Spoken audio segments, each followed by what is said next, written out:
Migao mar tich Aisha Jumwa ochiwo siem ne jogo ma pod tero nyithindo ma nyiri nyange ka owacho ni dhi kawnegi okang' mager mar chik.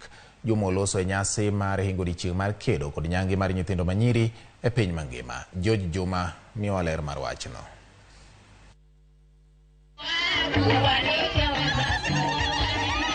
E nyasi no mar hingo odiechieng' mar kedo kod nyange e piny mangima mane obagi e gwego man Timaru kendo ne otelo kod jatend migao mar tich Aisha Juma. Ote maduong' ne en mano ma nywando joma chuo kaachiel kod rawere ma yawuoyi e ng'wech mar kedo kod nyange e piny Kenya. Hii wakati ngoja tubadilishe mtindo ambavyo tunapoendesha vita za FGM.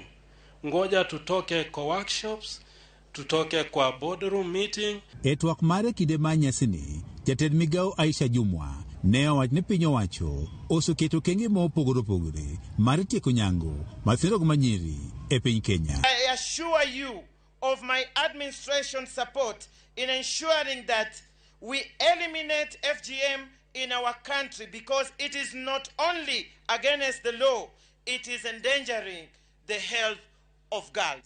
Juma ne owacho ni piny owacho dhi medo keto omenda tenge ne duolno mar anti-FGM board ma ochung' kedo kod nyange e piny Kenya mondo kojiw chenro mar kedo kod nyange. Jatend migao ne owacho ni nonro oseyango ni atamalo 90 mag jo Kenya ong'e rach mar nyange nyithindo ma nyiri, ka bende joma bende koro tero nyithindo nyange koro time e tok teko. Knowledge about FGM among the Kenyan population is over 90% for both men and women in all the counties. But then, why is FGM still being practiced? Oganda mowuok e migepe ma opogore opogore ma oting'o mago mag piny owacho ne osingo tiyo kamoro achiel mar kedo kod nyange e gwego ma kuya. Ne watemo matek ma reso nyithindo 512 mane nitiere at risk mar dhi nyange. Ne waketo gi kar kama iluongo ni rescue center. Lakini gima oganda ma oko dhi wacho, community dhi wacho ang'owa ni ere kaka gipingo kitgi gi timbegi.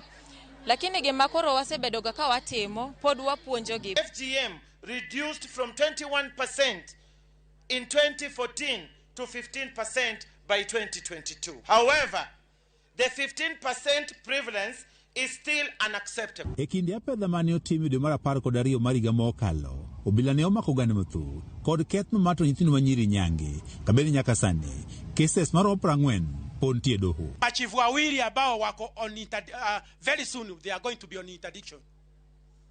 Kwa sababu badala ya kukataza kukeketa, wao wenyewe wamekeketa wasichana wao. Nyithindo ma nyiri malom 600 bende ne oresi e wechego mag nyango e gego ma Kuria.